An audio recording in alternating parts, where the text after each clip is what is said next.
옛날 옛날 아주 먼 옛날에 첩첩산 중 깊은 골짜기에 사시사철 맑은 물이 흐르고 바람조차 쉬어가는 작은 마을이 하나 있었습니다. 그곳은 산세가 워낙 험하고 깊어 바깥 세상 사람들의 발길이 좀처럼 닫히는 곳이었는데 마을 사람들은 서로를 가족처럼 여기며 소박하게 살아가고 있었습니다. 해가 지면 금세 어둠이 내려앉는 이 산골 마을의 가장 안쪽, 대나무 숲이 병풍처럼 둘러쳐진 곳에 낡지만 정갈한 초가집 한 채가 자리하고 있었습니다. 그 집에는 연화라는 이름의 젊은 여인이 시부모님을 모시고 살고 있었는데 그녀는 남편을 일찍 여의고도 불평 한마디 없이 홀로 집안을 꾸려가는 효부로 마을의 칭찬이 자자했습니다. 연화의 손은 거친 밭일과 집안일로 마디가 굵어섰지만 그녀의 눈매는 깊은 산속 옹달샘처럼 맑고 선해서 보는 이들의 마음까지 편안하게 해주는 기운을 가지고 있었습니다. 어느 해 늦가을, 겨울이 유난히 빨리 찾아오려는지 산바람이 매섭게 불어대던 날이었습니다. 마당에 널어놓은 시래기가 바스락거리며 마를 정도로 건조하고 차가운 공기가 마을을 감싸고 있었고 하늘은 금방이라도 눈을 뿌릴 듯이 회색빛으로 낮게 내려앉아 있었습니다. 연하는 다가올 겨울을 나기 위해 땔감을 넉넉히 해두어야겠다는 생각에 평소보다 일찍 아침상을 차려내고 집을 나설 채비를 서둘렀습니다. 부엌 아궁이에 남은 잔불을 단속하고 거동이 불편한 시어머니가 드실 점심 요깃거리를 솥안에 따뜻하게 묻어둔 뒤 그녀는 낡은 지게를 짊어지고 산으로 향했습니다. 등 뒤에서 날이 차니 너무 깊은 곳까진 가지 말거라 하며 걱정스런 목소리로 당부했지만 연하는 씩씩하게 웃으며 금방 다녀오겠습니다 어머니 하고는 대문을 나섰습니다. 마을 어귀를 지나 산길로 접어들자 낙엽 밟는 소리가 사그락사그락 정적을 깨뜨리며 울려 퍼졌습니다. 앙상해진 나뭇가지 사이로 불어오는 바람은 살을 애는 듯 차가웠지만 연화는 묵묵히 산을 오르며 마른 나뭇가지를 주워 지게에 담았습니다. 마을 근처의 산에는 이미 다른 사람들이 땔감을 많이 해간 터라 쓸만한 나무를 찾기 위해서는 평소보다 더 깊은 골짜기로 들어가야만 했습니다. 연화는 이마에 맺힌 땀을 소매로 훔치며 사람이 다니지 않아 수풀이 우거진 좁은 길을 헤치고 나아갔는데 그 길은 마치 다른 세상으로 이어지는 통로처럼 신비롭고 고요했습니다. 산새 소리조차 들리지 않는 깊은 숲속에는 오직 바람에 흔들리는 갈대 소리와 자신의 거친 숨소리만이 가득 차 있었습니다. 한참을 걷다 보니 어느새 해가 중천을 지나 서쪽으로 기울기 시작했고 숲의 그림자는 점점 길게 늘어지고 있었습니다. 지기에는 제법 묵직하게 나무가 쌓였지만 연화는 며칠 더 넉넉히 뗄 수 있는 굵은 나무를 몇 개 더 찾고 싶어 발걸음을 멈추지 않았습니다. 그때였습니다. 어디선가 가늘고 애처로운 울음소리가 들려왔습니다. 처음에는 바람이 바위 틈을 지나며 내는 소리인가 싶어 귀를 기울였지만 그것은 분명 살아있는 짐승이 고통에 겨워 내뱉는 신음이었습니다. 연화는 하던 일을 멈추고 소리가 들려오는 방향을 향해 조심스럽게 발을 옮겼는데 가시덤불이 빽빽한 비탈길 아래쪽에서 무언가 하얀 물체가 희미하게 움직이는 것이 보였습니다. 그녀는 가슴이 두근거리는 것을 느끼며 덤불을 헤치고 그곳으로 내려갔습니다. 가까이 다가가 보니 그곳에는 눈이 시리도록 새하얀 털을 가진 여우 한 마리가 사냥꾼이 놓아둔 덫에 걸려 괴로워하고 있었습니다. 여우는 오른쪽 뒷다리가 녹슨 쇠덫에 깊이 물려 있었고 그 주변의 하얀 털은 붉은 피로 얼룩져 있어 보는 이로 하여금 안타까움을 자아냈습니다. 여우는 인기척을 느끼자마자 고통스러운 와중에도 본능적으로 몸을 잔뜩 웅크리고 날카로운 이빨을 드러내며 경계하는 빛을 보였지만 그 눈망울만큼은 두려움과 고통으로 가득 차 있어 차마 무시할 수 없는 처량함을 담고 있었습니다. 연화는 짐승이라 할지라도 생명이 꺼져가는 것을 두고 볼 수 없는 천성을 가진 사람이었기에 두려움보다는 측은한 마음이 앞서 지게를 내려놓고 천천히 여우에게 다가갔습니다. 괜찮아. 해치려는 게 아니란다. 많이 아프지? 내가 도와줄게. 연화는 마치 어린아이를 달래듯 부드럽고 낮은 목소리로 속삭이며 여우의 눈을 바라보았습니다. 신기하게도 여우는 연화의 목소리에 담긴 진심을 느꼈는지 으르렁거리는 소리를 멈추고 그녀를 빤히 응시했습니다. 연화는 조심스럽게 손을 뻗어 덫에 살펴보았는데 사냥꾼이 설치해둔 덫은 꽤나 오래된 듯 녹이 슬어 있었지만 그 악력만큼은 여전히 강해서 여우의 힘으로는 도저히 빠져나올 수 없는 상태였습니다. 쇠붙이가 살을 파고든 자리가 몹시 아파 보였지만 여우는 연화가 다가와도 더 이상 반항하지 않고 가만히 자신의 운명을 그녀의 손에 맡긴 듯 얌전히 있었습니다. 연화는 주변에 있는 튼튼한 나뭇가지를 주워 덫에 벌어진 틈 사이로 밀어놓고는 온 힘을 다해 지렛대처럼 눌렀습니다. 조금만 참아 금방 빼줄게. 그녀의 이마에는 땀방울이 송글송글 맺혔고 거친 쇠붙이에 손등이 긁혀 생채기가 났지만 아랑곳하지 않고 젖먹던 힘까지 짜내어 덫을 벌리기 위해 안간힘을 썼습니다. 끼익 하는 끔찍한 쇠 마찰음과 함께 덫이 아주 조금 벌어지자 그 틈을 타서 여우가 재빨리 다리를 빼내었습니다. 다행히 뼈까지 다치지는 않은 듯했지만 상처가 깊어 피가 계속 흐르고 있었습니다. 자유를 찾은 여우는 곧바로 도망치지 않고 절뚝거리며 몇 걸음 물러선 뒤 그 자리에 주저앉아 상처난 다리를 혀로 핥으며 연화를 바라보았습니다. 그냥 보내기에는 상처가 너무 깊어 보였던 연화는 입고 있던 저고리 고름 끝을 과감하게 찢어냈습니다.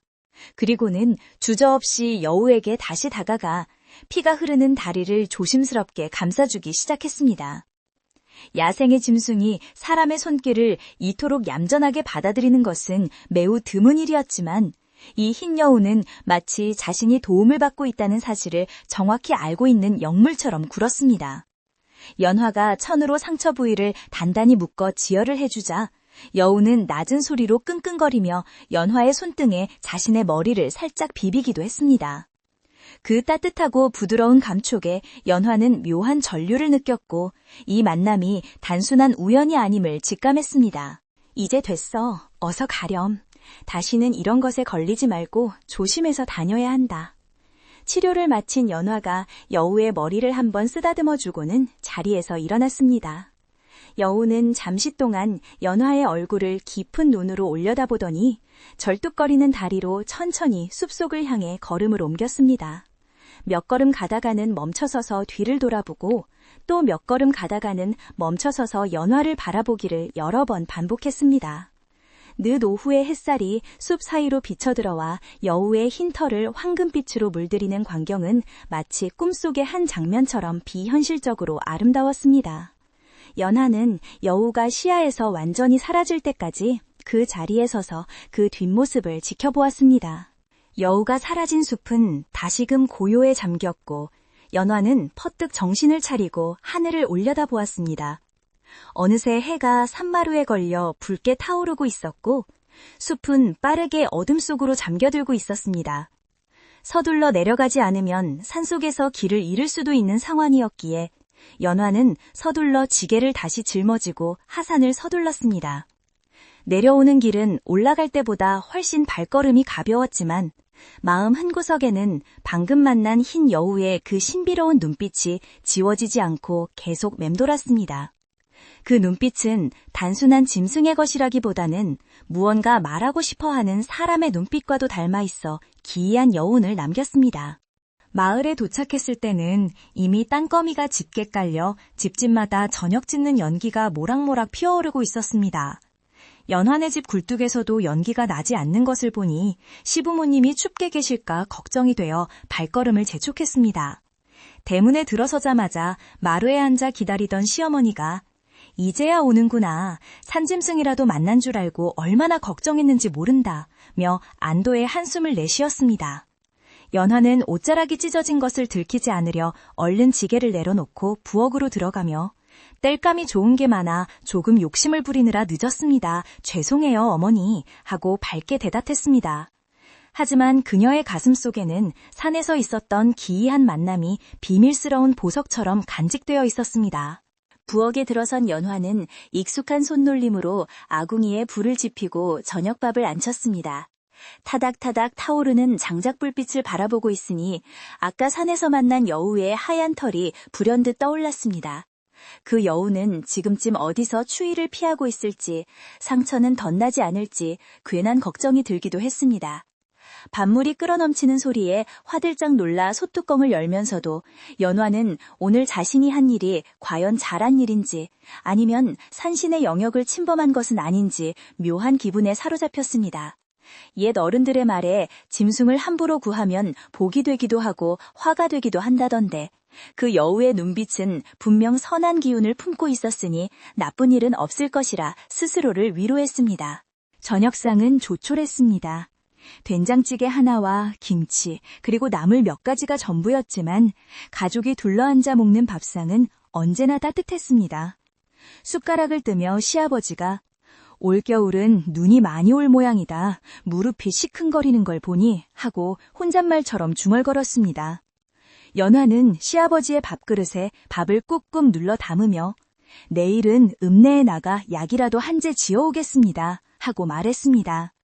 넉넉지 않은 형편에 약값이 걱정이었지만 오늘 산에서 해온 굵은 참나무들을 내다 팔면 약값 정도는 마련할 수 있을 것 같았습니다. 그러고 보니 오늘 그 여우를 만나느라 땔감을 평소보다 더 좋은 것들로 더 깊은 곳에서 해오게 된 셈이니 이것도 인연이라면 인연일까 하는 생각이 들었습니다. 식사를 마치고 설거지를 끝낸 뒤 연화는 안방에 군불을 더 넣고 자신의 작은 방으로 건너왔습니다. 창호지 문 너머로 들리는 바람소리는 낮보다 훨씬 거세져 있었고 앙상한 나뭇가지들이 서로 부딪히는 소리가 마치 누군가 문을 두드리는 소리처럼 들리기도 했습니다. 피로가 몰려왔지만 연화는 쉬이 잠들지 못하고 이불 속에서 뒤척였습니다. 눈을 감으면 자꾸만 그 흰 여우가 절뚝거리며 뒤를 돌아보던 모습이 선명하게 떠올랐기 때문입니다. 그 여우가 혹시 전설 속에 나오는 구미호는 아닐까, 아니면 산신령의 심부름꾼은 아닐까 하는 엉뚱한 상상마저 들었습니다. 하지만 이내 고개를 저으며 그저 다친 짐승 하나를 구한 것뿐이라고 생각을 정리하려 했었습니다. 밤은 깊어가고 산골 마을의 모든 불빛이 하나둘 꺼져갔습니다. 오직 연화의 방에 켜진 희미한 등잔불만이 가늘게 흔들리고 있었습니다. 연화는 바느질 바구니를 꺼내어 낮에 찢어 쓴 저고리 고름을 다른 천으로 기워내기 시작했습니다. 한 땀 한 땀 바느질을 이어가며 그녀는 마음속으로 빌었습니다. 그 여우가 부디 무사하기를, 그리고 우리 식구들도 이 추운 겨울을 탈없이 날 수 있기를. 그녀의 소박하고 착한 마음이 등잔불 심지처럼 타오르고 있었지만 그녀는 아직 알지 못했습니다.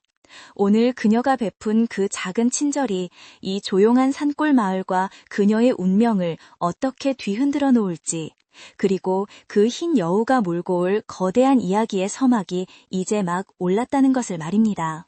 바느질을 마치고 등잔불을 끄자 방 안은 칠흑 같은 어둠에 잠겼습니다.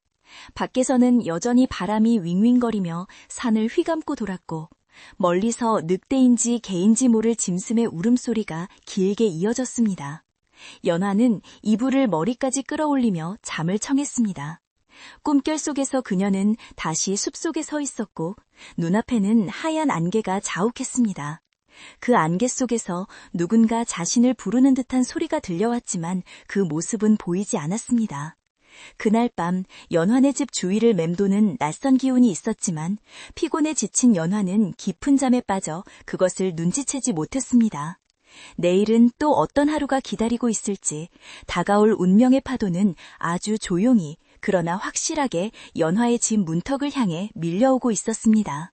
다음 날 아침 연화가 눈을 떴을 때는 세상이 온통 하얗게 변해 있었습니다. 밤새 첫눈이 내린 것입니다. 마당에 소복이 쌓인 눈을 보며 연화는 빗자루를 들고 밖으로 나갔습니다. 벌써 겨울이 왔구나. 그녀가 눈을 쓸며 혼잣말을 하는데 대문 앞에 찍힌 기이한 발자국 하나가 눈에 들어왔습니다. 사람의 것도 아니고 개나 늑대의 것도 아닌 작고 가벼운 짐승의 발자국이 대문 앞에서 잠시 머물다 돌아간 흔적이었습니다. 연화는 빗자루질을 멈추고 그 발자국을 한참 동안 내려다보았습니다. 어제 만난 그 여우가 다녀간 것일까? 아니면 그저 지나가는 산짐승의 흔적일까? 가슴 한편이 찌릿해오는 것을 느끼며 연화는 왠지 모를 그리움과 불안함이 교차하는 기분으로 하얀 눈밭을 바라보았습니다. 첫눈이 내린 후로도 산골 마을의 겨울은 깊어만 갔습니다. 하늘은 며칠째 잿빛 구름을 머금고 있었고 산봉우리들은 하얀 눈을 두껍게 뒤집어 쓴 채 묵묵히 마을을 내려다보고 있었습니다. 첫눈이 오던 날 아침 대문 앞에서 발견했던 그 기이한 발자국은 계속 내리는 눈에 덮여 흔적도 없이 사라졌지만 연화의 마음속에는 여전히 그날의 기억이 선명하게 남아 있었습니다. 땔감을 넉넉히 해둔 덕분에 아궁이는 따뜻했지만 산골의 밤바람은 문풍지를 거세게 흔들며 집 안으로 파고들 기세였습니다. 마을 사람들은 추위 때문에 바깥 출입을 삼갔고 해가 지면 온 세상이 쥐죽은 듯 고요해져 오직 바람소리만이 골짜기를 울리곤 했습니다. 그러던 어느 날 밤 거센 눈보라가 휘몰아치던 밤이었습니다. 연화는 시부모님의 잠자리를 봐드리고 부엌에서 마지막 정리를 하고 있었는데 대문 밖에서 희미하게 사람 부르는 소리가 들려왔습니다. 바람 소리에 섞여 잘못 들었나 싶어 귀를 기울이니 계십니까? 사람 좀 살려주세요 하는 가냘픈 여인의 목소리가 분명했습니다. 이 깊은 산 중 그것도 이런 눈보라치는 밤에 사람이 찾아올 리 난무했기에 연화는 덜컥 겁이 났지만 목소리가 너무나 애처로워 차마 외면할 수 없었습니다. 호롱불을 들고 마당을 가로질러 대문을 삐거덕 열자 그곳에는 눈을 하얗게 맞은 채 오들오들 떨고 있는 한 여인이 서 있었습니다. 그 여인은 홑겹이나 다름없는 얇은 소복 차림이었는데 추위에 입술이 파랗게 질려 있었지만 그 미모만큼은 달빛 아래 핀 백꽃처럼 눈부시게 아름다웠습니다. 지나가던 길손인데 눈보라에 길을 잃었습니다. 하룻밤만 재워주신다면 이 은혜는 결코 잊지 않겠습니다. 여인은 고개를 깊이 숙이며 간절히 부탁했습니다. 연화는 낯선 이를 집에 들이는 것이 조심스러웠으나 이 엄동설 안에 여인을 밖으로 내모는 것은 죽으라는 말과 다름없다고 생각했습니다. 누추한 것이지만 어서 들어오세요. 이러다 얼어 죽겠습니다. 연화는 얼른 여인의 손을 잡아당겨 안으로 들였습니다. 여인의 손은 마치 얼음장처럼 차가웠지만 피부는 비단결처럼 매끄러웠습니다. 방으로 안내된 여인은 몸을 녹이며 연신 고맙다는 말을 반복했습니다. 연화가 따뜻한 숭늉을 내오자 여인은 두 손으로 그릇을 감싸쥐고 조금씩 마셨는데 그 모습이 어딘가 모르게 기품이 넘쳐 흘렀습니다. 자신을 설이라고 소개한 여인은 먼 친척집을 찾아가던 중 산에서 길을 잃었다고 했습니다. 시부모님은 늦은 밤 찾아온 손님을 경계하기보다는 넉살 좋고 예의 바른 서리의 태도에 금세 마음을 열었습니다. 특히 시어머니는 이렇게 곱고 얌전한 처자가 험한 산길에서 변이라도 당했으면 어쩔 뻔했느냐며 혀를 찾고 서리는 눈물을 글썽이며 감사의 인사를 올렸습니다. 그렇게 낯선 여인과의 기묘한 동거가 시작되었습니다. 서리가 들어온 다음 날부터 연화네 집에는 묘한 활기가 돌기 시작했습니다. 서리는 손님임에도 불구하고 가만히 앉아 대접만 받으려 가지 않고 연화보다 먼저 일어나 마당을 쓸고 부엌 일을 도왔습니다. 그녀의 손끝은 어찌나 야무진지 헌옷을 기워도 새 옷처럼 감쪽 같았고 거친 나물로 반찬을 만들어도 임금님 수라상에 오를 법한 맛이 났습니다. 시부모님은 그런 서리를 며느리인 연화보다 더 아끼는 듯 했고 연화 역시 힘든 집안일을 덜어주는 서리가 고마웠습니다. 하지만 연화는 가끔 서리의 뒷모습을 볼 때마다 등골이 서늘해지는 기분을 지울 수가 없었습니다. 서리가 아무도 보지 않을 때 짓는 표정이 너무나 차갑고 공허해 보였기 때문입니다. 서리가 온 지 사흘째 되던 날 마을에 이상한 일이 벌어졌습니다.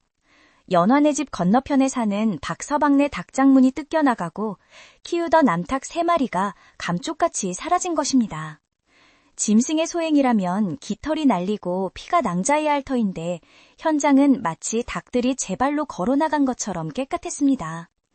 박서방은 산짐승이 내려온 게 분명하다며 길길이 달뛰었지만 눈이에 찍힌 발자국 하나 찾을 수 없어 마을 사람들은 그저 고개를 갸웃거릴 뿐이었습니다. 연화는 그 소식을 듣고 왠지 모르게 가슴이 철렁 내려앉았습니다.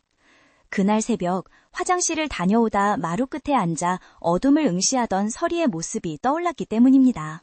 불안한 징조는 거기서 멈추지 않았습니다. 며칠 뒤에는 아랫마을 최씨네 외양간에 있던 송아지가 시름시름 앓더니 하루아침에 숨을 거두었습니다. 의원조차 원인을 알 수 없는 괴질이라고 했지만 마을 노인들은 마을에 부정이 탔다며 수군거리기 시작했습니다. 평화롭던 산골 마을에 연이어 흉한 일이 생기자 사람들의 인심도 흉흉해졌습니다. 해가 지면 대문을 걸어 잠그고 밖을 내다보지 않았으며 밤중에 들리는 작은 소리에도 예민하게 반응했습니다. 연환의 집도 예외는 아니어서 시아버지는 밤마다 헛기침을 하며 잠을 이루지 못했고 시어머니는 머리맡에 소금을 뿌려두기도 했습니다. 이런 어수선한 분위기 속에서도 서리는 태연했습니다. 그녀는 밤이 깊어지면 바람을 쐬고 오겠다며 밖으로 나가는 일이 잦아졌습니다.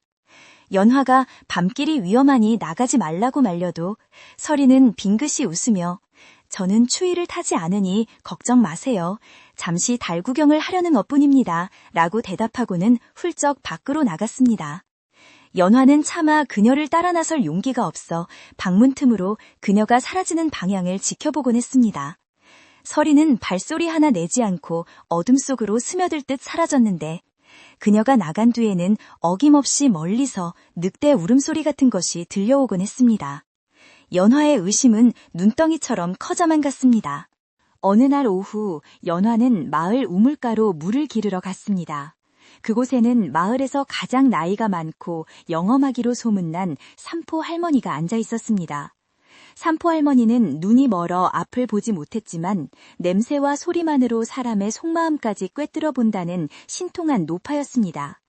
연화가 물동이를 내려놓고 인사를 건네자 지팡이를 짚고 앉아있던 할머니가 대뜸 코를 킁킁거리며 고개를 돌렸습니다.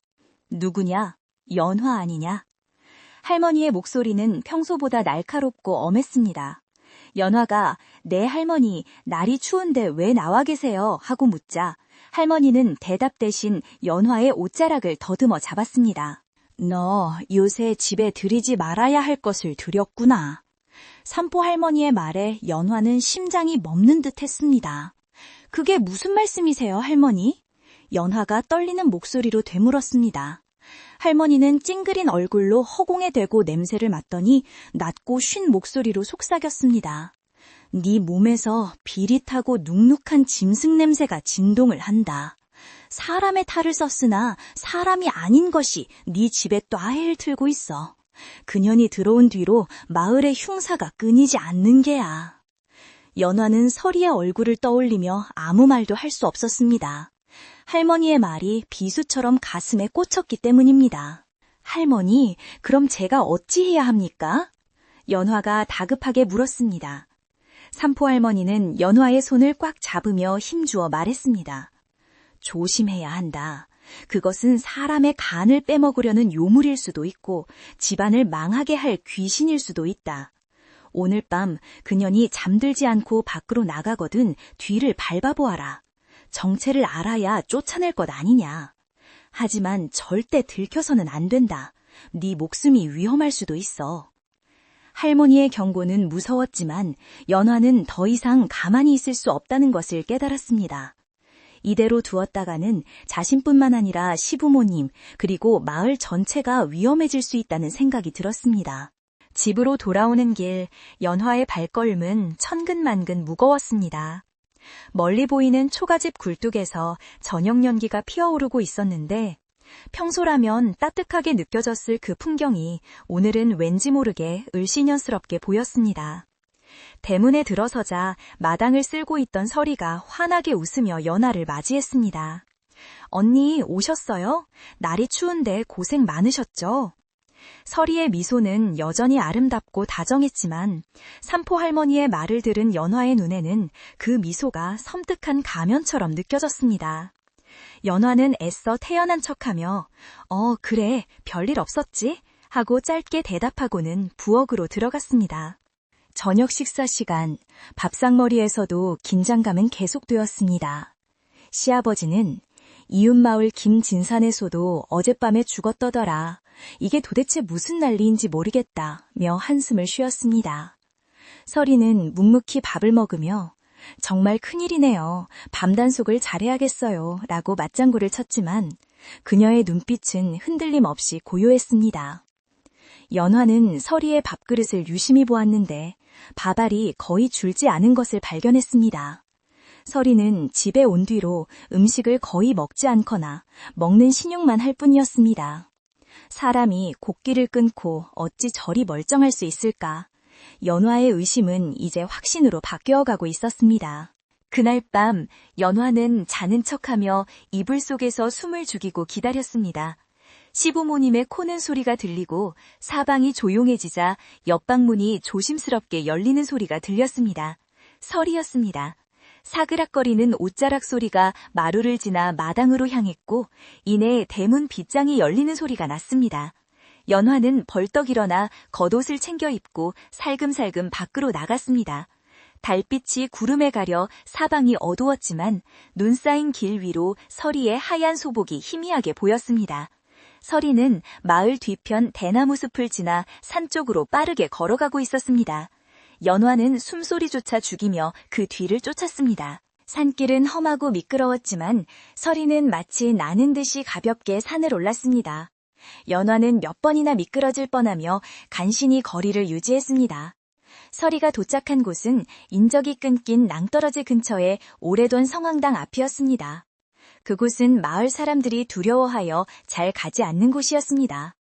연화는 굵은 나무 뒤에 몸을 숨기고 서리의 행동을 지켜보았습니다.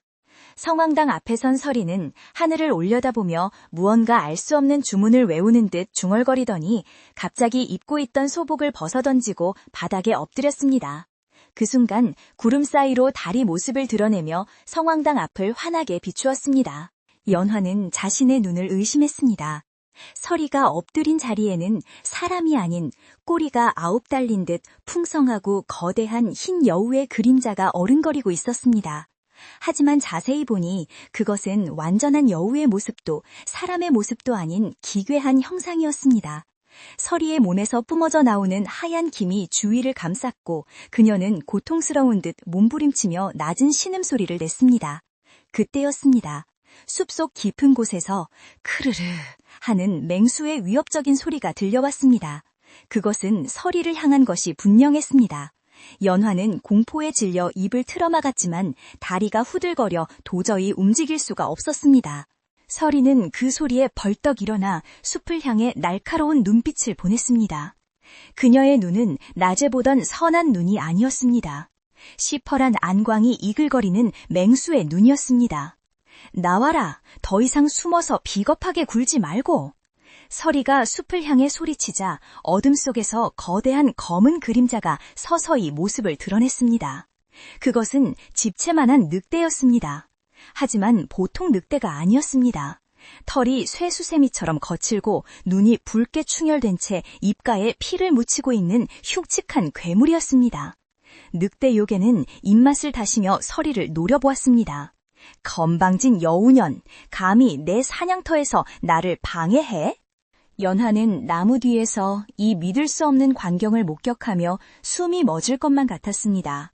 마을의 가축들을 해치고 사람들을 공포에 떨게 한 것이 서리가 아니라 저 늑대 요괴였단 말인가? 하지만 삼포 할머니는 분명 서리에게서 짐승 냄새가 난다고 했습니다. 혼란스러운 와중에 늑대 요괴가 순식간에 서리를 향해 달려들었습니다. 서리는 재빨리 몸을 피했지만 늑대의 발톱이 그녀의 어깨를 스치고 지나갔습니다. 붉은 선혈이 하얀 눈 위에 흩뿌려졌습니다. 윽! 서리가 고통스러운 비명을 질렀습니다. 연화는 자신도 모르게 안 돼! 하고 소리칠 뻔했습니다. 서리는 상처를 입었음에도 물러서지 않았습니다. 그녀는 품에서 무언가 반짝이는 것을 꺼내들었습니다. 그것은 영롱한 빛을 내뿜는 붉은 구슬이었습니다. 구슬에서 뿜어져 나온 빛이 늑대 요괴의 눈을 잠시 멀게 했고 그 틈을 타 서리는 늑대의 옆구리를 가격했습니다. 쿵 하는 소리와 함께 거대한 늑대가 나뒹굴었지만 놈은 금세 다시 일어났습니다.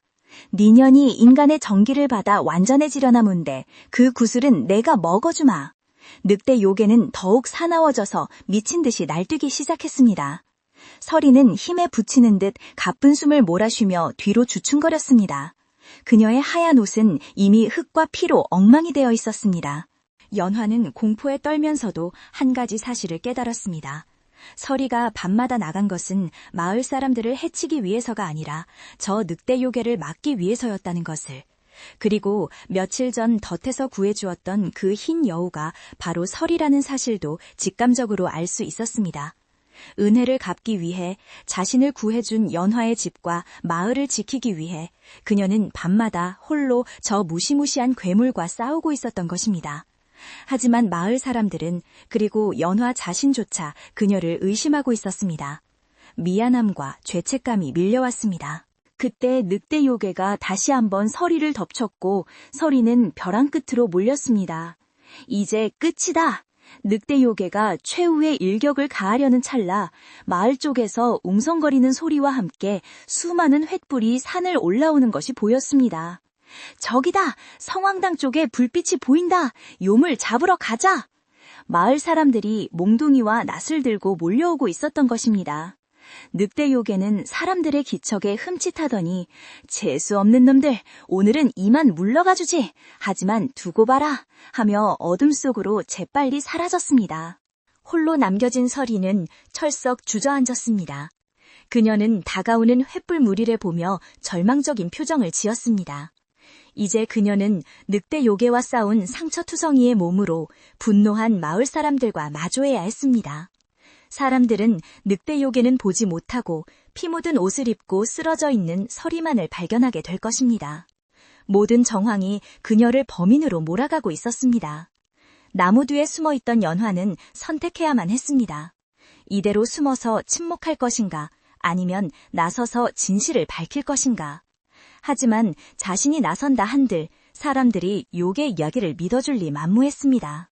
횃불의 열기가 점점 가까워지고 사람들의 고함 소리가 귀를 때렸습니다. 요물이 여기 있다! 저 여자가 범인이다! 선두에 선 각서방이 서리를 가리키며 소리쳤습니다.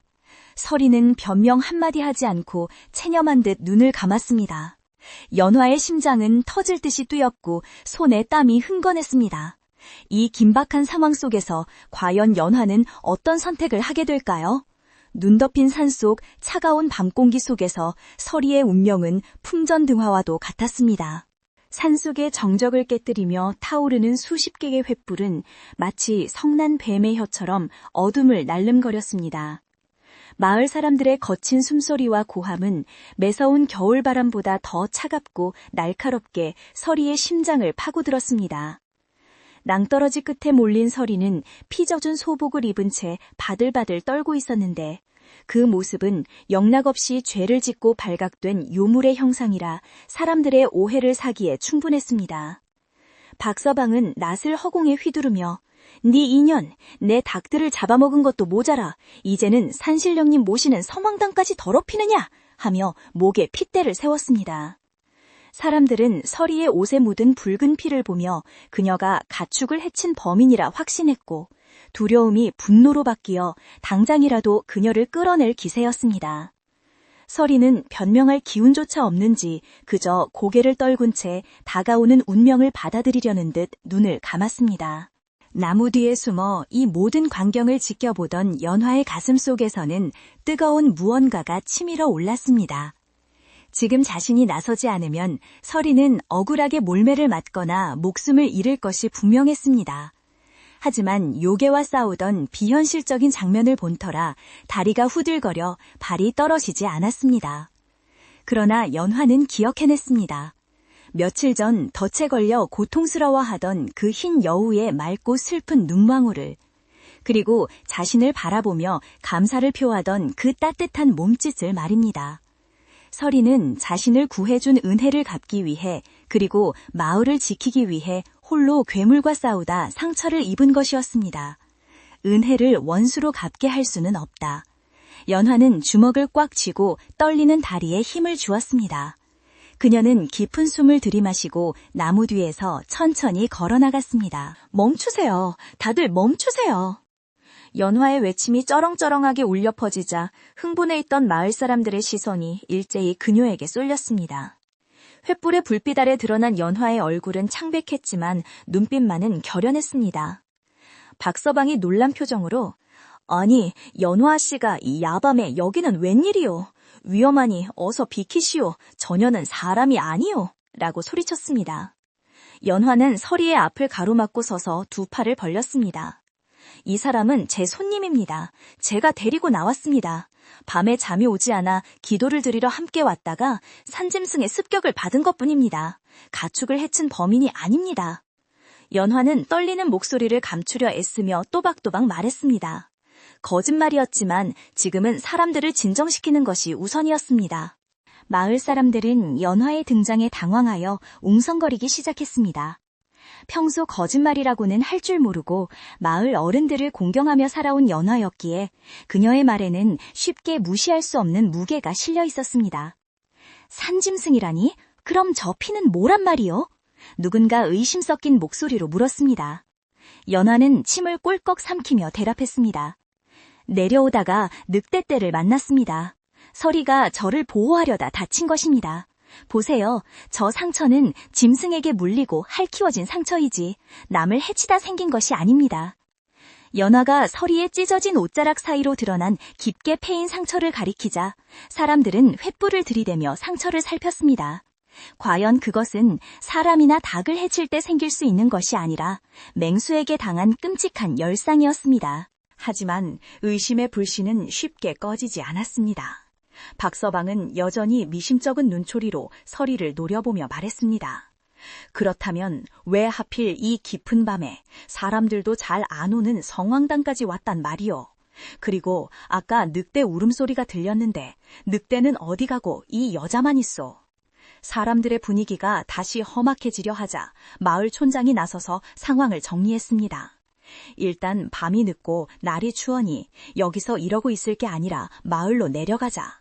허나 이 여자가 정말 무고한지 아니면 연화 씨를 홀린 것인지 알 수 없으니 날이 밝을 때까지는 마을 광에 가두어두는 게 좋겠다. 연화 씨도 동의하시겠소? 연화는 서리를 집으로 바로 데려갈 수 없어 안타까웠지만 성난 사람들을 설득하기 위해서는 촌장의 제안을 따르는 수밖에 없었습니다. 그렇게 서리는 마을 사람들에게 둘러싸여 산을 내려오게 되었습니다. 눈 덮인 산길을 내려오는 행렬은 마치 죄인을 압송하는 관군처럼 무겁고 삼엄했습니다. 서리는 걷기조차 힘겨워 보였지만 연화가 부축하려 하자 사람들이 부정탄다며 거칠게 막아섰습니다. 연화는 멀찌감치 떨어져서 걷는 서리의 뒷모습을 보며 가슴을 쳤습니다. 자신의 집에서 따뜻한 밥을 먹고 편히 쉬어야 할 손님이, 아니 생명의 은인이 차가운 광에 갇히게 생긴 것입니다. 산을 내려오는 내내 숲속 어디선가 부스럭거리는 소리가 들리는 듯하여 연화는 자꾸만 뒤를 돌아보았습니다. 그 늑대 요괴가 아직 근처에서 기회를 엿보고 있을지도 모른다는 생각에 등골이 오싹해졌습니다. 마을에 도착하자 사람들은 서리를 연화네 집 헛간이 아닌 마을 회관 옆에 있는 튼튼한 곡식 창고에 가두었습니다. 창고 문은 두꺼운 나무로 되어 있었고 사람들은 밖에서 굵은 쇠사슬로 문을 걸어 잠갔습니다. 날이 밝는 대로 산포할머니를 모셔와서 시시비비를 가릴 테니 아무도 접근하지 마시오. 촌장의 엄포에 사람들은 하나둘 흩어졌지만 몇몇 청년들은 횃불을 들고 창고 앞을 지키며 경계를 늦추지 않았습니다. 연화는 집으로 돌아왔지만 걱정 때문에 한숨도 잘 수 없었습니다. 시부모님은 그 여자가 정말 요물이었단 말이냐 하며 불안에 떨었고 연화는 오해입니다. 곧 풀릴 거예요 라고 안심시켜드렸지만 정작 자신의 마음은 타들어가고 있었습니다. 모두가 잠든 새벽녘 연화는 부엌에서 몰래 물 한 그릇과 깨끗한 천 그리고 된장을 챙겨들었습니다. 다친 서리를 그대로 방치했다가는 상처가 덧나거나 추위에 목숨을 잃을 수도 있었기 때문입니다. 연화는 뒷문을 통해 몰래 빠져나가 창고 뒤편의 작은 쪽창으로 다가갔습니다. 다행히 경계를 서던 청년들은 꾸벅꾸벅 졸고 있었습니다. 서리야, 서리야. 연화가 쪽창 틈으로 나지막이 이름을 부르자 어둠 속에서 인기척이 났습니다. 언니, 여기는 위험해요. 어서 돌아가세요. 서리의 목소리는 힘이 하나도 없었지만 연화를 걱정하는 마음만은 여전했습니다. 잔말 말고 이리 가까이 와봐. 상처 좀 보자. 연화는 창살 틈으로 손을 뻗어 서리를 불렀습니다. 서리가 힘겹게 몸을 일으켜 쪽창 쪽으로 다가오자 달빛에 비친 그녀의 얼굴은 핏기가 하나도 없이 창백했습니다. 연화는 준비해온 물로 서리의 상처를 닦아내고 된장을 발라주며 눈물을 흘렸습니다. 미안하다. 내가 힘이 없어서 널 이런 곳에 가두게 했어. 연화의 눈물이 서리의 손등에 떨어지자 서리는 놀란 듯 눈을 크게 떴습니다. 언니는 제가 무섭지 않으세요? 아까 보셨잖아요. 제가 사람이 아니라는 걸. 서리의 물음에 연하는 고개를 저으며 그녀의 손을 꼭 잡았습니다. 네가 여우든 사람이든 그건 중요하지 않아. 너는 산에서 나를 살려주지 않았더냐. 그리고 오늘도 우리 마을을 지키려고 그 무서운 늑대와 싸운 걸 내가 다 봤어. 은혜를 아는 짐승은 사람보다 낫다고 했다. 네가 나를 해칠 마음이 있었다면 진작에 해쳤겠지. 연하의 진심 어린 말에 서리의 눈에서 굵은 눈물방울이 뚝뚝 떨어졌습니다. 그 눈물은 바닥에 닿자마자 투명한 구슬처럼 빛나다 사라졌습니다. 언니, 사실 저는 천년을 수행하여 곧 하늘로 올라갈 예정이었던 여우입니다. 그런데 제 구슬을 노리는 저 철모낭, 털이 쇠처럼 단단한 늑대놈이 저를 쫓아왔습니다. 놈은 제 구슬을 삼켜 산신의 자리를 차지하고 마을을 피바다로 만들려 합니다. 서리는 숨을 고르며 계속해서 이야기했습니다. 제가 언니 집에 머문 것은 언니의 맑은 기운이 놈의 후각을 잠시나마 마비시켜 제 위치를 숨길 수 있었기 때문입니다. 하지만 이제 놈이 제 냄새를 완전히 맡아버렸습니다. 제가 이 마을에 있으면 언니와 마을 사람들 모두가 위험해집니다. 날이 밝기 전에 저는 떠나야 합니다. 서리는 연화를 위해 스스로 떠나겠다고 했습니다. 하지만 연화는 단호하게 고개를 저었습니다. 안 돼. 저 몸으로 나가면 놈에게 당할 게 뻔해. 절대 너 먼저 보낼 수 없어. 우리가 힘을 합치면 방법이 있을 거야. 내일 날이 밝으면 사람들에게 사실대로 말하고 도움을 청하자. 그때였습니다. 갑자기 마을의 개들이 미친 듯이 짖어대기 시작했습니다. 단순한 짖음이 아니라 공포에 질려 비명을 지르는 듯한 소리였습니다. 그리고 바람소리와 함께 썩은 고기 냄새가 코를 찔러왔습니다. 왔어요. 놈이 왔어요. 서리의 몸이 사시나무 떨듯 떨렸습니다. 연화는 본능적으로 뒤를 돌아보았습니다. 창고를 지키던 청년들이 졸다가 놀라 깨어났지만 그들 뒤로 거대한 그림자가 덮치고 있었습니다. 늑대 요괴가 서리가 갇힌 창고를 노리고 마을로 내려온 것입니다. 놈은 사람들이 자신을 보지 못하는 어둠을 틈타 교묘하게 지붕 위를 타고 넘어오고 있었습니다. 크르르, 내 구슬 내놔라! 늑대 요괴의 목소리는 사람의 말소리 같기도 하고 짐승의 울음소리 같기도 한 기괴한 음성으로 귓가를 울렸습니다. 요괴는 창고 지붕 위로 쿵 하고 내려앉았고 그 충격으로 낡은 창고가 우지끈거리며 흔들렸습니다. 지키던 청년들은 혼비백산하여 괴물이다! 괴물이 나타났다! 라고 소리치며 도망쳤습니다. 마을 전체가 다시 깨어나기 시작했습니다. 집집마다 불이 켜지고 사람들이 웅성거리며 밖으로 나왔습니다. 하지만 사람들은 지붕 위에 있는 늑대 요괴를 보지 못하고 창고 안에서 서리가 난동을 부리는 것이라 착각했습니다. 저 요물이 기어코 본색을 드러내는구나. 당장 불을 질러라. 누군가 소리쳤습니다. 상황은 최악으로 치닫고 있었습니다. 위에서는 늑대 요괴가 지붕을 뚫고 들어오려 하고 밖에서는 마을 사람들이 창고에 불을 지르려 하고 있었습니다.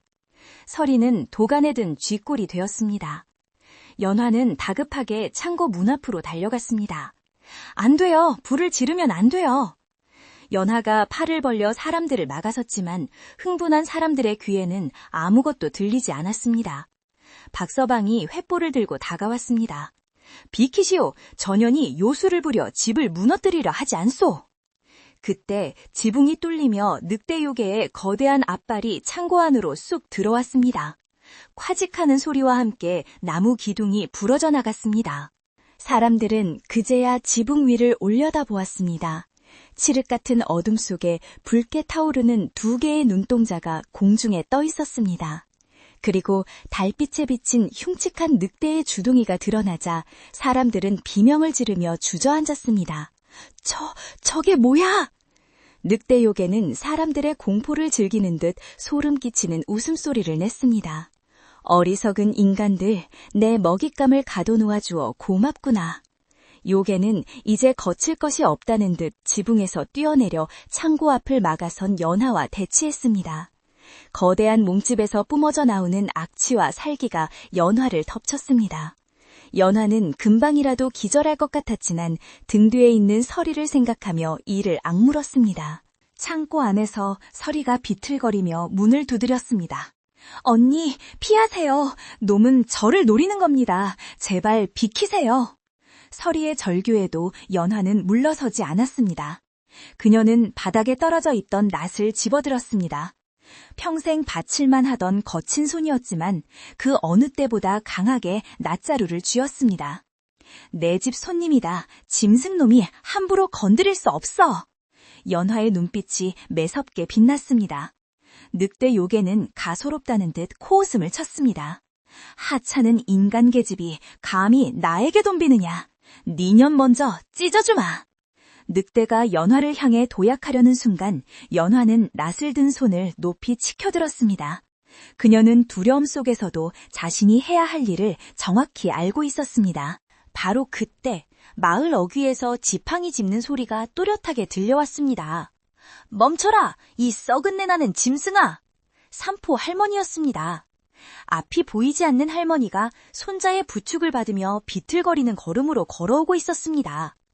할머니의 목소리는 작았지만 그 안에 담긴 기호는 서슬퍼런 칼날 같았습니다. 늑대 요괴가 움찔하며 동작을 멈췄습니다. 삼포 할머니는 보이지 않는 눈으로 늑대가 있는 곳을 정확히 응시하며 호통쳤습니다. 여기가 어디라고 감히 발을 들이느냐? 산신령님이 노하시기 전에 당장 썩 물러가지 못할까? 하지만 늑대 요괴는 곧 정신을 차리고 으르렁거렸습니다. 늙은 무당 주제에 내 오늘 이 마을을 피로 씻어주마. 상황은 일촉즉발이었습니다. 연화는 낫을 든 채 늑대와 대치하고 있었고 뒤로는 갇힌 서리가, 앞으로는 공포에 질린 마을 사람들과 삼포 할머니가 있었습니다. 이제 진실은 명백해졌습니다. 가축을 해치고 마을을 위협한 것은 서리가 아니라 저 늑대 요괴였습니다. 하지만 놈은 너무나 강했고 마을 사람들은 무방비 상태였습니다. 연화는 결심했습니다. 서리가 갇혀서 싸울 수 없다면 자신이 서리의 손발이 되어주어야 한다고. 그녀는 창고문에 걸린 쇠사슬을 향해 낫을 내리칠 준비를 했습니다. 서리를 풀어주어 함께 싸우는 것만이 살 길이라 믿었기 때문입니다. 과연 연화는 늑대의 공격을 피하고 서리를 해방시킬 수 있을까요? 밤은 가장 깊고 어두운 시간으로 흘러가고 있었습니다. 연화가 휘두른 낫이 허공을 가르며 쇠사슬을 내리쳤습니다. 챙강 하는 날카로운 금소금과 함께 시뻘건 불꽃이 튀어올랐습니다. 늑대 요괴가 연화를 향해 날카로운 발톱을 휘둘렀지만 연화는 공포에 질려 주저앉는 대신 온몸을 던져 다시 한번 쇠사슬을 가격했습니다. 연화의 팔뚝에서 붉은 피가 배어나와 흰 눈 위에 떨어졌지만 그녀의 눈빛은 흔들리지 않았습니다. 마침내 녹슬어있던 쇠사슬이 둔탁한 소리를 내며 끊어져 바닥으로 떨어졌고 굳게 닫혀있던 창구 문이 덜커덩거리며 열렸습니다. 그 순간 창구 안에서부터 눈을 뜰 수 없을 만큼 강렬한 백색의 빛이 뿜어져 나와 사방을 환하게 비추었습니다. 빛 속에서 걸어 나온 서리는 더 이상 연약하고 병든 여인의 모습이 아니었습니다. 그녀의 전신에서는 서리빨처럼 차갑고도 신비로운 기운이 아지랑이처럼 피어올랐고 바람에 흩날리는 검은 머리카락은 마치 살아있는 춤사위처럼 공중을 떠다녔습니다.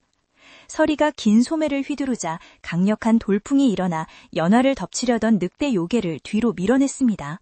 요괴는 바닥에 네 발을 받고 버텼지만 그 엄청난 기세에 밀려 뒤로 주르륵 미끄러졌습니다. 늑대 요괴는 믿을 수 없다는 듯 눈을 부라리며 으르렁거렸습니다. 네 년이 아직도 힘이 남아있었단 말이냐? 그 몸으로 감히 내 앞을 막아서다니 죽고 싶어 환장했구나. 서리는 늑대 요괴의 조롱에도 아랑곳하지 않고 연화의 앞을 단단히 막아섰습니다. 그녀의 등은 연화를 보호하려는 의지로 굳건해 보였지만 연화는 보았습니다. 서리의 손끝이 가늘게 떨리고 있다는 것을, 그리고 그녀의 입가에 맺힌 핏자국이 아직 마르지 않았다는 것을 말입니다.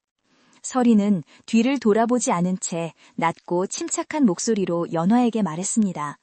언니, 어서 물러나세요. 놈은 보통 짐승이 아닙니다. 사람의 힘으로는 당해낼 수 없어요.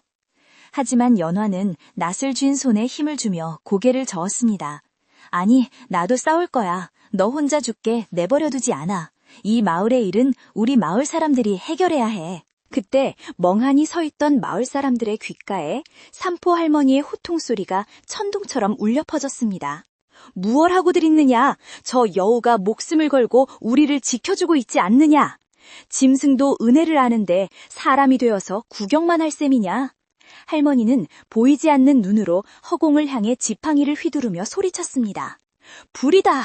놈은 털이 쇠처럼 단단해 칼이나 창은 소용없다. 오직 불만이 놈을 쫓을 수 있어. 횃불을 던져라! 어서! 할머니의 외침은 공포에 질려 얼어붙어 있던 마을 사람들의 정신을 깨웠습니다. 사람들은 서로의 얼굴을 쳐다보며 고개를 끄덕였고 이내 손에 들고 있던 횃불을 고쳐잡았습니다. 저 요괴 놈을 몰아내자! 서리 아가씨를 도와라! 박서방이 제일 먼저 소리를 지르며 늑대 요괴를 향해 횃불을 던졌습니다. 횃불은 포물선을 그리며 날아가 늑대 요기의 등에 떨어졌습니다. 비록 쇠처럼 단단한 털이라 타지는 않았지만 뜨거운 불길에 놀란 늑대 요괴가 움찔하며 자세를 흐트러뜨렸습니다. 이를 신호로 마을 청년들과 아낙네들까지 합세하여 가지고 있던 횃불과 장작개비를 늑대에게 던지기 시작했습니다. 수십 개의 불덩이가 밤하늘을 수놓으며 요괴에게 쏟아지는 광경은 마치 하늘에서 별똥별이 떨어지는 것처럼 장관을 이루었습니다. 마을 사람들의 마음속에 자리 잡았던 두려움은 어느새 용기로 바뀌어 있었습니다. 늑대 요괴는 사방에서 날아드는 불덩이에 당황하여 길길이 날뛰었습니다. 이 하찮은 벌레 같은 놈들이! 요괴가 꼬리를 휘둘러 횃불들을 쳐냈지만 불티가 튀어 놈의 눈을 찔렀습니다. 늑대가 주춤하는 사이 서리는 바닥을 박차고 공중으로 뛰어올랐습니다. 그녀의 손톱이 날카롭게 변하여 늑대 요괴의 목덜미를 노렸습니다.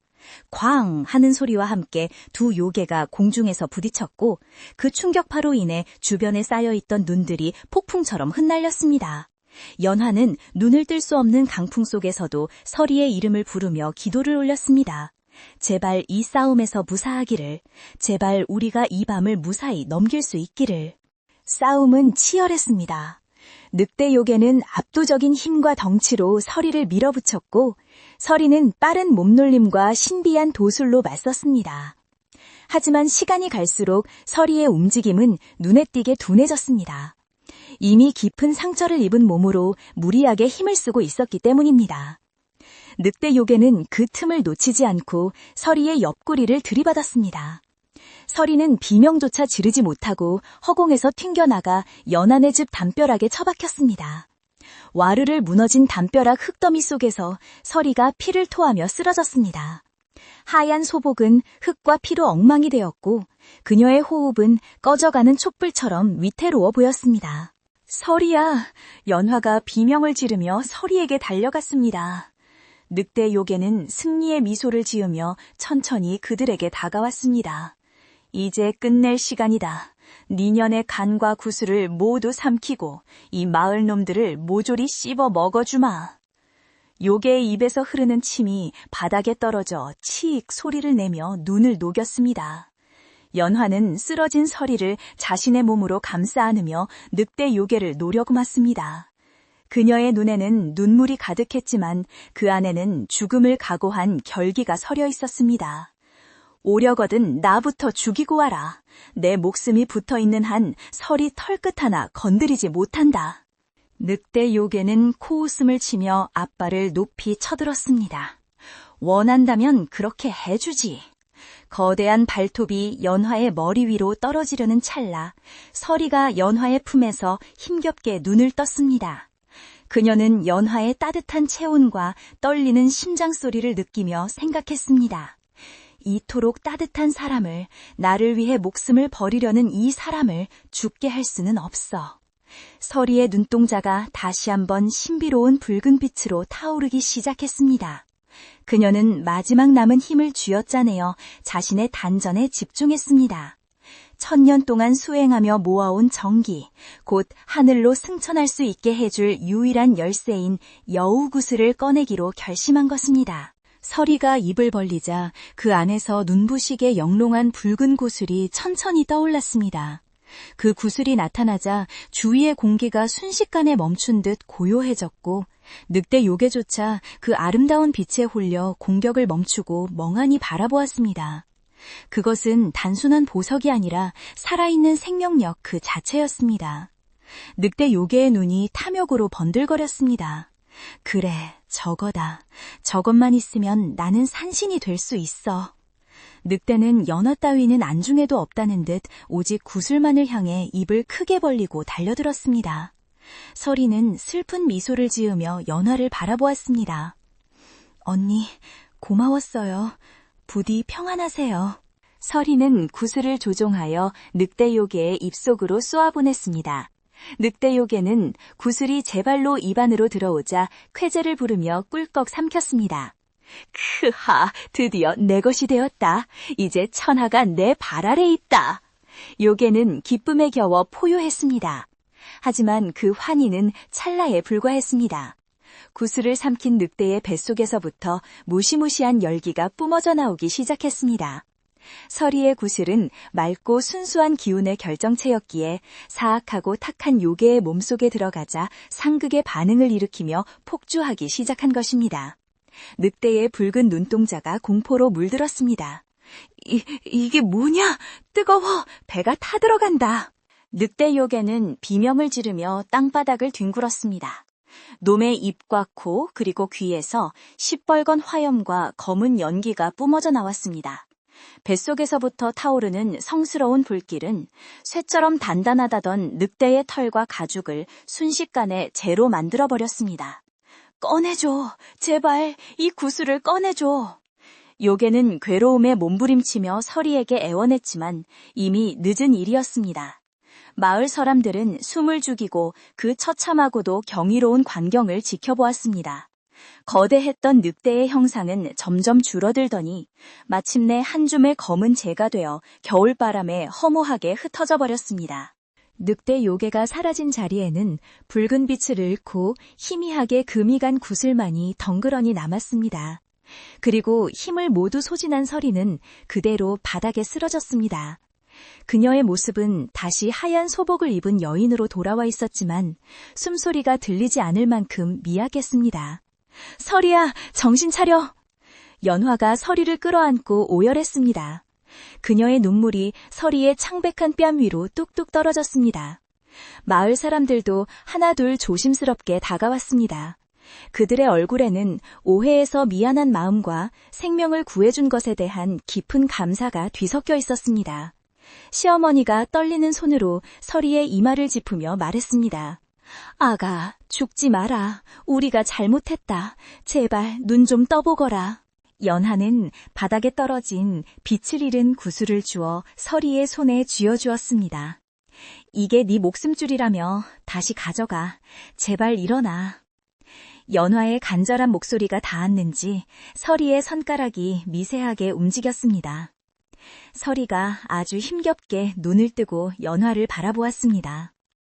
그녀의 눈빛은 예전처럼 맑았지만 깊은 피로감이 배어 있었습니다. 언니, 저 괜찮아요.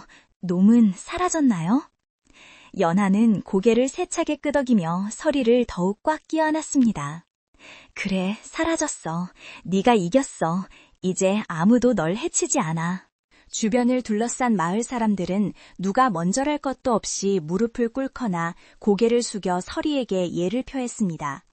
박서방은 낫을 바닥에 던지고 머리를 조아렸습니다. 내 눈이 멀어 생명의 은인을 알아보지 못하고 몹쓸 짓을 했습니다. 죽을 죄를 지었습니다. 촌장님도 침통한 표정으로 말했습니다. 자네가 아니었으면 우리 마을은 오늘 밤 피바다가 되었을 걸세. 이 은혜를 어찌 갚아야 할지 모르겠네. 서리는 희미하게 웃으며 고개를 저었습니다. 아니에요. 저는 그저 언니에게 받은 은혜를 갚았을 뿐인걸요.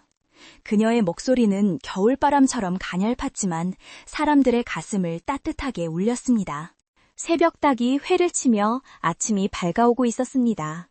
동쪽 하늘이 붉게 물들기 시작하자 밤새 마을을 감싸고 있던 공포와 어둠은 눈 녹듯 사라졌습니다. 연하와 마을 사람들은 서둘러 서리를 안방으로 옮겼습니다. 방은 군불을 지펴 따뜻했고 시어머니는 서둘러 미음을 끓였습니다. 서리는 깊은 잠에 빠져들었습니다. 마을 사람들은 각자 집으로 돌아가 늑대 요괴가 망가뜨린 것들을 치우기 시작했습니다. 부서진 닭장, 무너진 담벼락, 흩어진 기와장들을 치우면서도 누구 하나 불평하는 이가 없었습니다. 오히려 모두의 얼굴에는 큰 재앙을 넘겼다는 안도감과 마을을 지켜낸 자부심이 엿보였습니다. 며칠이 지나도록 서리는 깨어나지 않았습니다. 연화는 밤낮으로 서리의 곁을 지키며 정성껏 간호했습니다. 산포 할머니가 재어준 산삼 달인물을 숟가락으로 떠먹이고 물수건으로 식은땀을 닦아주었습니다. 시아버지는 읍내에 나가 제일 좋은 보약을 지어왔고 마을 사람들도 십시일반으로 쌀과 달걀, 귀한 약재들을 연화네 집 마루에 놓고 갔습니다. 모두가 한마음으로 서리의 쾌유를 빌고 있었습니다. 연화는 잠든 서리의 얼굴을 들여다보며 생각했습니다. 짐승과 사람의 경계가 무엇일까? 털이 있고 없고가 아니라 그 마음속에 무엇을 품고 있느냐가 중요한 것이 아닐까 하고 말입니다. 그러던 어느 날 밤 유난히 밝은 보름달이 뜬 밤이었습니다. 연화가 꾸벅꾸벅 졸고 있는데 누군가 그녀의 어깨를 조심스럽게 흔들었습니다. 눈을 떠보니 서리가 일어나 앉아 있었습니다. 얼굴색은 여전히 창백했지만 눈빛만은 예전의 생기를 되찾고 있었습니다. 서리야, 정신이 드니? 몸은 좀 어때? 연화가 반가움에 목소리를 높이자 서리가 검지를 입술에 대며 쉿! 하고 조용히 하라는 신호를 보냈습니다. 언니, 덕분에 많이 좋아졌어요. 이제 떠날 때가 된 것 같아요. 서리의 말에 연화의 가슴이 덜컥 내려앉았습니다. 떠나다니? 아직 몸도 성취하는데 어딜 간다는 거야? 여기서 우리랑 같이 살자. 마을 사람들도 다 너를 좋아해. 서리는 슬픈 듯 고개를 저었습니다. 아니에요, 언니. 제 구슬이 깨져서 저는 이제 승천할 수 없게 되었어요. 그리고 요교의 기운을 쓴 제가 계속 마을에 머물면 언젠가 또 다른 화를 불러올지도 몰라요. 저는 제가 살던 곳 깊은 산속으로 돌아가야 해요. 그곳이 제 자리니까요. 연화는 서리의 손을 잡고 놓지 않았습니다. 하지만 서리의 결심은 확고해 보였습니다. 그녀는 자신이 인간 세상에 너무 깊이 개입했다는 것을 알고 있었고 더 이상의 혼란을 막기 위해 떠나야만 했습니다. 연화는 눈물을 흘리며 고개를 끄덕일 수밖에 없었습니다. 그럼 부디 몸조심해야 해. 가끔, 아주 가끔은 보러 와줄 거지? 서리는 대답 대신 연화의 손등에 자신의 이마를 맞대고 잠시 머물렀습니다. 그리고 자리에서 일어나 문을 열고 밖으로 나갔습니다. 달빛이 쏟아지는 마당에는 하얀 눈이 소복이 쌓여 있었습니다. 서리는 마당 한가운데 서서 연화가 있는 방 쪽을 향해 깊이 절을 올렸습니다. 그리고는 뒤도 돌아보지 않고 사뿐한 걸음으로 대문을 빠져나갔습니다. 연화는 대문 밖까지 따라 나가 서리가 산길로 사라지는 모습을 지켜보았습니다. 멀어지는 서리의 뒷모습이 어느 순간 하얀 여우의 형상으로 변하는 듯 하더니 이내 숲속의 어둠 속으로 완전히 스며들었습니다.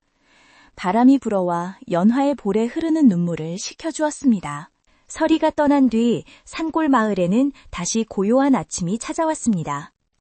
밤새 마을을 휘감았던 신비로운 기운과 요란했던 소동은 마치 언제 그랬냐는 듯 깨끗이 사라지고 무심한 아침 햇살만이 눈 덮인 지붕 위로 따스하게 내려앉았습니다. 연화는 서리가 머물던 빈 방을 정리하며 잠시 멍하니 앉아 있었습니다. 방 안에는 여전히 서리가 남기고 간 은은한 솔향기가 배어 있었고 개어놓은 이불에서는 그녀의 온기가 느껴지는 듯했습니다. 비록 짧은 인연이었지만 서리가 남기고 간 자리는 생각보다 크고 깊었습니다. 연화는 창문을 열고 멀리 보이는 산봉우리를 바라보며 차가운 바람에 실려 어디론가 가고 있을 그녀의 안녕을 마음속으로 빌었습니다. 어디에 있든 부디 아프지 말고 평안하기를. 마을 사람들은 날이 밝자마자 하나둘 연화네 집으로 모여들었습니다. 그들의 손에는 각자 집에서 가장 귀한 것들이 들려 있었습니다. 어떤 이는 갓 짠 참기름을, 어떤 이는 잘 말린 곶감을, 또 어떤 이는 묵직한 쌀자루를 들고 찾아왔습니다. 그들은 연화에게 미안한 마음과 고마운 마음을 어찌 표현해야 할지 몰라 쭈뼛거렸습니다. 촌장님이 대표로 나서서 연화의 손을 잡으며 말했습니다. 우리가 참으로 어리석었네. 자네가 아니었으면 우리는 생명의 은인을 해칠 뻔했고 마을은 큰 화를 입었을 걸세. 자네의 그 고든 마음이 우리 마을을 살렸어. 연화는 사람들의 진심 어린 사과를 받으며 환하게 웃어 보였습니다. 지난밤의 공포와 오해는 눈 녹듯이 사라지고 그 자리에는 더 단단한 믿음과 정이 싹트고 있었습니다. 그날 이후로 마을에는 눈에 띄는 변화가 생겼습니다. 사람들은 더 이상 해가 지면 대문을 걸어 잠그고 숨죽여 지내지 않았습니다. 늑대 요괴가 사라졌다는 안도감 덕분이기도 했지만 그보다는 서로를 믿고 의지하는 마음이 커졌기 때문입니다. 마을 사람들은 틈만 나면 삼삼오오 모여 앉아 그날 밤의 이야기를 나누었습니다. 하늘을 날아오르던 하얀 여우의 신비로운 모습과 그 여우가 뿜어내던 영롱한 빛, 그리고 연화가 낫을 들고 맞서던 용기 있는 장면에 대해 이야기하며 그들은 자신들의 마을에 수호신이 다녀갔다고 믿게 되었습니다. 서리는 이제 여우 요물이 아니라 마을을 구한 여우 신령님으로 불리며 사람들의 입에서 입으로 전해지게 되었습니다. 며칠 뒤 연화가 아침 일찍 마당을 쓸러 나갔다가 깜짝 놀란 일을 겪었습니다. 대문 앞에 산더미처럼 많은 약초와 산열매들이 쌓여 있었기 때문입니다. 사람의 발길이 닿지 않는 깊은 절벽에서나 자란다는 귀한 산삼부터 향긋한 냄새가 진동하는 자연산 송이버섯, 그리고 겨울산에서는 좀처럼 구하기 힘든 꿀과 잣들이 수북했습니다. 그것들은 모두 흙이 채 마르지 않은 싱싱한 것들이었습니다. 연화는 단번에 그것이 누가 보낸 선물인지 알 수 있었습니다. 설이야, 고마워, 정말 고마워. 연화는 눈시울을 붉히며 산 쪽을 향해 손을 흔들었습니다. 설이는 비록 몸은 떠났지만 마음만은 여전히 이곳에 머물며 연화와 가족들을 지켜보고 있었던 것입니다. 연화는 그 귀한 약초들을 혼자 독차지하지 않았습니다. 제일 좋은 산삼은 기력이 쇠해 누워 계신 시아버지에게 다려드렸고, 남은 약재들은 마을의 아픈 노인들과 아이들에게 골고루 나누어 주었습니다. 신기하게도 그 약초를 먹은 사람들은 씻은 듯이 병이 나았습니다. 시아버지는 몇 년 만에 자리에서 일어나 지팡이 없이 마당을 거닐 수 있게 되었고, 기침을 달고 살던 옆집 아이도 뿔뿔거리고 뛰어놀게 되었습니다. 마을 사람들은 입을 모아 이건 신령님이 주신 약이다 라며 감탄했습니다. 연화의 집은 넉넉한 인심과 웃음소리가 끊이지 않는 사랑방이 되었고, 그녀가 베푼 선행은 몇 배의 복이 되어 다시 돌아왔습니다. 겨울이 지나고 봄이 찾아왔습니다. 얼어붙었던 계곡물이 녹아 졸졸 흐르기 시작하고 앙상했던 나뭇가지마다 연두색 새순이 돋아냈습니다. 유난히 춥고 길었던 겨울을 보낸 탓인지 그해 봄의 꽃들은 어느 때보다 화사하고 짙은 향기를 뿜어냈습니다. 마을 뒤편의 대나무 숲은 더욱 푸르게 빛났고 산새들의 지저귀문 경쾌한 노래소리처럼 들렸습니다. 연화는 밭에 나가 씨앗을 뿌리며 흙남새 섞인 봄바람을 깊이 들이마셨습니다. 흙의 부드러운 감촉과 따스한 햇살이 그녀의 손등을 어루만져 주었습니다. 평범한 일상이 주는 행복이 얼마나 소중한 것인지 그녀는 새삼스레 깨닫고 있었습니다. 어느 날 오후, 연화는 떡과 과일을 정성스럽게 싸들고 산으로 올라갔습니다. 그녀가 향한 곳은 지난 겨울 늑대 요괴와 서리가 싸웠던 성황당 터였습니다. 무너지고 부서졌던 성황당은 마을 사람들의 손으로 말끔하게 고쳐져 있었습니다.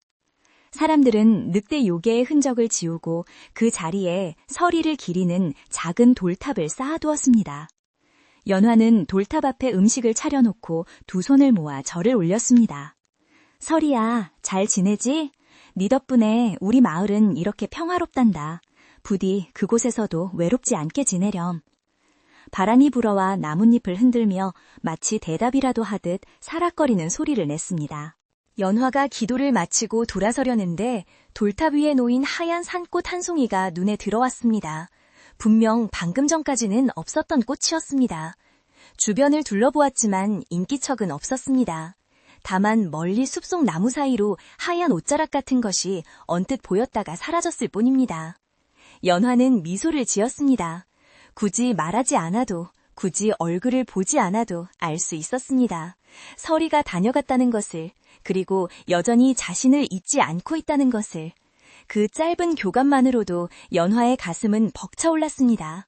그녀는 가벼운 발걸음으로 산을 내려왔습니다. 내려오는 길 내내 산새들이 그녀의 머리 위를 맴돌며 배웅해 주었습니다. 세월은 유수와 같이 흘렀습니다. 연화는 어느덧 중년의 나이가 되었고 시부모님은 천수를 누리고 편안히 세상을 떠나셨습니다. 마을 사람들도 하나둘 바뀌었지만 여우 신령님에 대한 이야기는 전설처럼 남아 아이들의 자장가가 되어 할머니가 되었습니다. 동네 아이들을 모아놓고 옛날 이야기를 들려주는 것을 낙으로 삼았습니다. 얘들아, 짐승이라고 함부로 대하면 안 된단다. 그들도 다 마음이 있고 은혜를 안단다. 우리가 착한 마음을 쓰면 하늘은 반드시 복을 내려주시는 법이야. 아이들은 초롱초롱한 눈으로 연화의 이야기에 귀를 기울였고 그럴 때면 연화의 눈빛은 먼 옛날 그 겨울밤의 소녀처럼 반짝였습니다. 연화네 집 마당에는 이름 모를 아름다운 꽃나무 한 그루가 자라고 있었습니다. 연화가 설이에게 받았던 약초 씨앗 중 하나가 싹을 틔워 자라난 나무였습니다. 이 나무는 계절에 상관없이 항상 은은한 향기를 내뿜었고 그 꽃을 다려 마시면 마음이 편안해지고 나쁜 꿈을 꾸지 않는다고 하여 마을 사람들에게 귀하게 여겨졌습니다. 사람들은 그 나무를 설이나무라고 불렀습니다. 연화는 마루에 앉아 그 나무를 바라볼 때마다 설이의 맑은 눈망울을 떠올리곤 했습니다. 비록 인간과 짐승이라는 서로 다른 세계에 살고 있지만 그들의 우정은 나무의 뿌리처럼 깊고 단단하게 이어져 있었습니다. 어느 해 가을 추수감사제가 열리던 날밤이었습니다. 마을 광장에는 풍성한 음식들이 차려졌고 농악대의 흥겨운 가락이 울려 퍼졌습니다. 사람들은 둥근 보름달 아래서 강강술래를 하며 풍년을 축하했습니다. 연화는 시끌벅적한 잔치마당에서 잠시 빠져나와 조용한 집 뒷뜰로 향했습니다. 밤 공기는 차가웠지만 상쾌했고 달빛은 대나처럼 환했습니다. 그녀는 하늘에 뜬 둥근 달을 올려다보며 혼잣말을 건넸습니다. 오늘따라 달이 참 밝구나. 너도 저 달을 보고 있겠지? 그때 담장 너머 숲속에서 우, 우 하는 길고 청아한 울음소리가 들려왔습니다. 그 소리는 늑대의 것처럼 위협적이지 않았고 개의 것처럼 가볍지도 않았습니다. 마치 피리 소리처럼 맑고 고운 그리움이 가득 담긴 소리였습니다. 연화는 그 소리가 무엇인지 단번에 알 수 있었습니다. 설이가 보내는 안부 인사였습니다.